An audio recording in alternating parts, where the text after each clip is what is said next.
Samsung Galaxy S24 versus Galaxy S23. What's new? Samsung has just officially unveiled its new compact powerhouse, the Galaxy S24.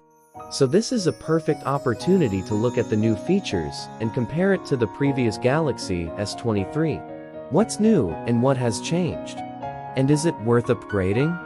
It all starts with a slightly tweaked design, a slightly bigger screen, faster chip, and even some long-awaited camera improvements.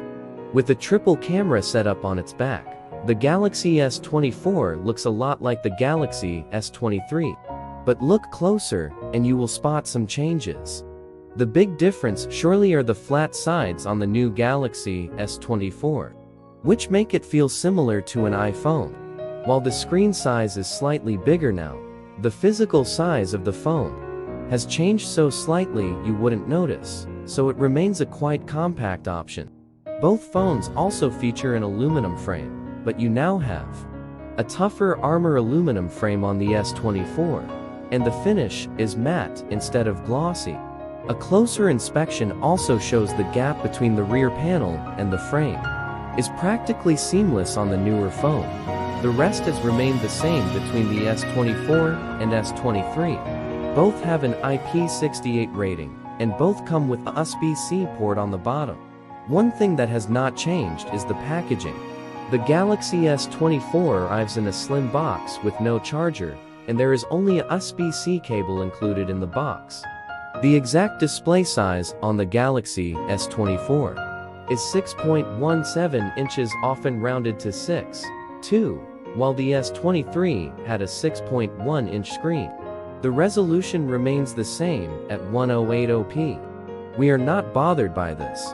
Yes, it's a bit lower than the 144p screens on the S24 Plus and Ultra models. But the difference is so tiny most people won't even notice. The peak brightness, however, jumps to 2600 nits, up from 1750 nits on the S23. So the newer Galaxy is much easier to use outdoors.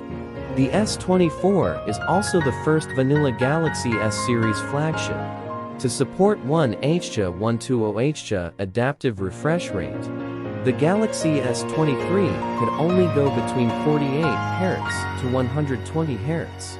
So this newer model will be more frugal in terms of power consumption thanks to the 1 Hz support with static content.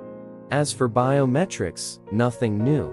The Galaxy S24 relies first and foremost on an ultrasonic and screen fingerprint scanner, just like the Galaxy S23, and it also supports image-based face recognition. The Galaxy S24 comes with a new and faster chipset, but the focus has clearly shifted to something else this year. Galaxy AI, which is embedded all around the new Samsung One UI 6.1 software. A bunch of the key apps are now supercharged with AI. The native phone app now supports real-time translation of phone calls. It uses on-device AI, so that your privacy is protected too. The Samsung keyboard also gets the new Chat Assist feature, where with the press of a button you can translate messages, and you will also see suggestions for tweaking the tone of your texts. In meetings or when recording voice memos, Transcript Assist will deliver a summary and even translations if needed.